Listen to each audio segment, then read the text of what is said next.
시작. 서가 복음 십자가와 부활. 아멘 아멘 아멘. 1. 우리 죄를 위하여 십자가에 죽으시고 부활하신 예수님이 우리의 주인 되신 것이 복음 곧 이 세상에서 가장 기쁜 소식이다. 아멘 아멘 아멘. 하나님을 마음에 두기 싫어해서 진노의 자녀, 마귀의 자녀, 하나님의 원수가 된 우리 죄를 위하여 하나님께서는 독생자 예수님을 이 땅에 보내주셨다.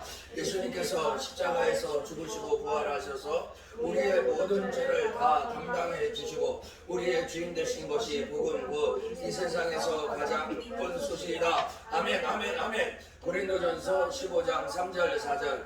내가 받은 것을 먼저 너희에게 전하였노니 이는 성경대로 그리스도께서 우리 죄를 위하여 죽으시고 장사 지낸 바 되었다가 성경대로 사흘 만에 다시 살아나사. 아멘 아멘 아멘. 예수님께서 십자가에서 영원한 제사를 드리심으로 우리의 모든 죄를 다 사하여 주셨다. 아멘 아멘 아멘. 마가복음 10장 45절. 인자에 온 것은 성령을 받으려 함이 아니라 도리어 섬기려 하고 자기 목숨을 많은 사람의 대속물로 주려 함이니라. 아멘 아멘 아멘. 에베소서 1장 7절. 우리는 그리스도 안에서 그의 은혜의 풍성함을 따라 그의 피로 말미암아 속량 곧 죄사함을 받았느니라. 아멘 아멘 아멘. 히브리서 9장 12절. 내 용서와 송아지의 피로 아니하고 오직 자기 피로 영원한 속죄를 이루사 단번에 성소에 들어가셨느니라. 아멘 아멘 아멘. 히브리서 10장 12절. 오직 그리스도는 죄를 위하여 한 영원한 제사를 드리시고 하나님 우편에 앉으사. 아멘 아멘 아멘. 히브리서 10장 14절. 저가 한 제물로 거룩하게 된 자들을 영원히 온전케 하셨느니라. 아멘 아멘 아멘. 이 예수님께서 십자가에서 죽으시고 부활하셔서 우리의 주인이 되어 주셨다. 아멘 아멘 아멘. 로마서 14장 7절에서 9절.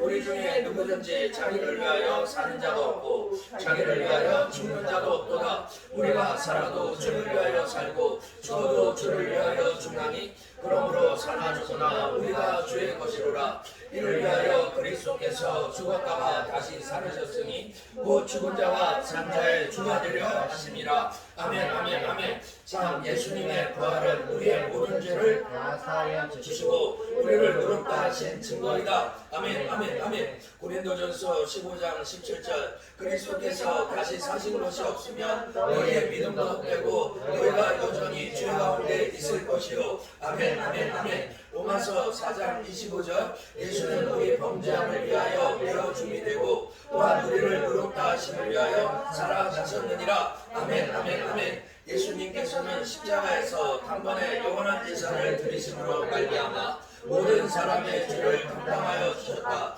그리고 하나님께서는 예수님을 부활시키심으로 예수님의 영원한 제사를 받으셨음을 선포하셨고 우리를 의롭다고 여기셨다. 로마서 4장 25절. 그러므로 예수님께서 십자가에서 죽으시고 부활하지 않으셨으면 죄가 그대로 있는 것이다. 고린도전서 15장 17절.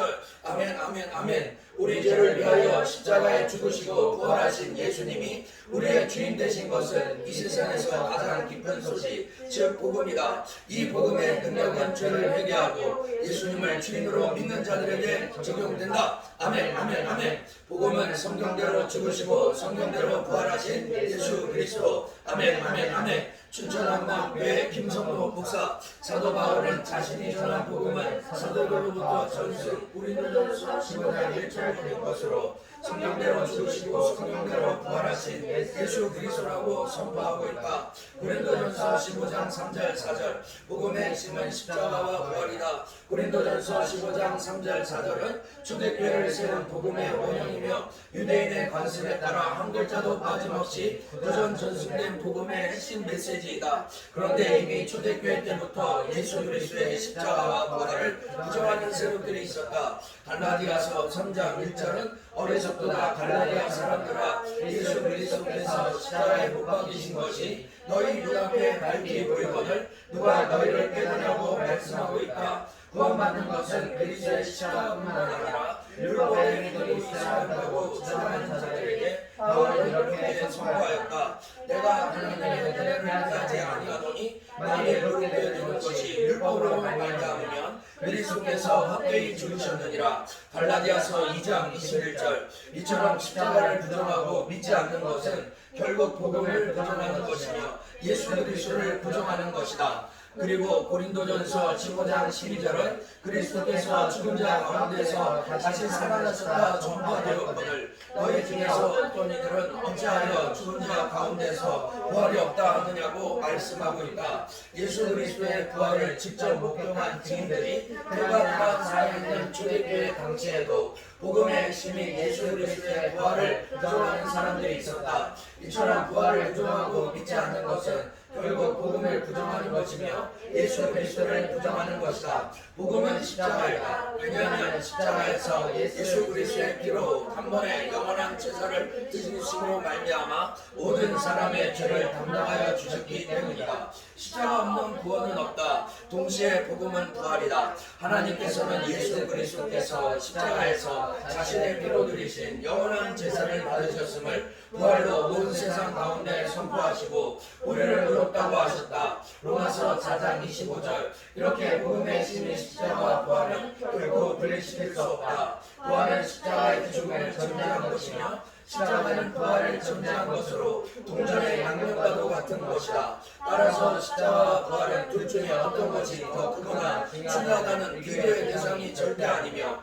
어느 것 하나도 없어서는 안 되는 복음의 핵심 사건이다. 복음의 핵심이 십자가와 부활인데 왜 사도들은 복음을 전할 때 예수 그리스도의 부활을 선포하였는가? 사도행전 1장 22절 4장 33절. 초대교회가 예수 그리스도의 부활을 선포했다는 것은 단순히 예수님이 부활했다는 사실만 선포했다는 의미가 아니다. 그것은 십자가에서 죽으신 예수님이 부활하셔서 우리의 주와 그리스도의 힘을 선포했다는 것이다. 사도행전 2장 36절. 즉 부활로 십자가의 참된 의미를 선포한 것이다. 부활은 예수 그리스도가 하나님의 아들이심을 확증하게 하고 그 예수 그리스도의 십자가가 우리의 죄를 영원히 사하는 속죄 제사라는 것을 확증한다. 부활은 십자가 복음의 광채를 빛나게 한다. 성령께서 부활을 통해 십자가의 참된 의미를 조명하심으로 초대교회는 성령의 권능으로 부활을 선포한 것이다. 사도행전 4장 33절. 복음이 십자가와 부활이므로 복음을 믿는다는 것은 예수님께서 십자가에서 우리의 죄를 사하신 것뿐만 아니라 예수 그리스도의 부활을 믿는 것이다. 사도 바울은 복음을 믿을 때 무엇을 믿어야 하는지 로마서 10장 9절 10절에 정확하게 선포하고 있다. 사도 바울은 하나님께서 예수님을 죽은 자 가운데서 살리신 것과 십자가에서 우리의 죄를 사하시고 부활하여 만왕의 왕으로 계신 예수님을 주인으로 믿을 때 구원을 받는다고 하였다. 바로 이 믿음을 하나님께서 의로 여기시는 것이다. 로마서 4장 9절. 우리의 신앙은 복음의 핵심인 십자가와 부활이 균형을 이룰 때 올바르게 성장할 수 있다. 어느 것을 부정하고 어느 것만 주장하는 반쪽짜리 복음은 결코 복음이 아니며 그 능력 또한 나타나지 않는다. 사도들로부터 전승된 복음, 성경대로 죽으시고 성경대로 부활하신 예수 그리스도, 그분이 지금도 살아계신 만왕의 왕이심이 온 열방 가운데 선포되기를 소망한다. 아멘, 아멘, 아멘. 시작. 예수님 부활하셨다. 예수님 부활하셨다. 예수님 부활하셨다. 할렐루야. 아멘.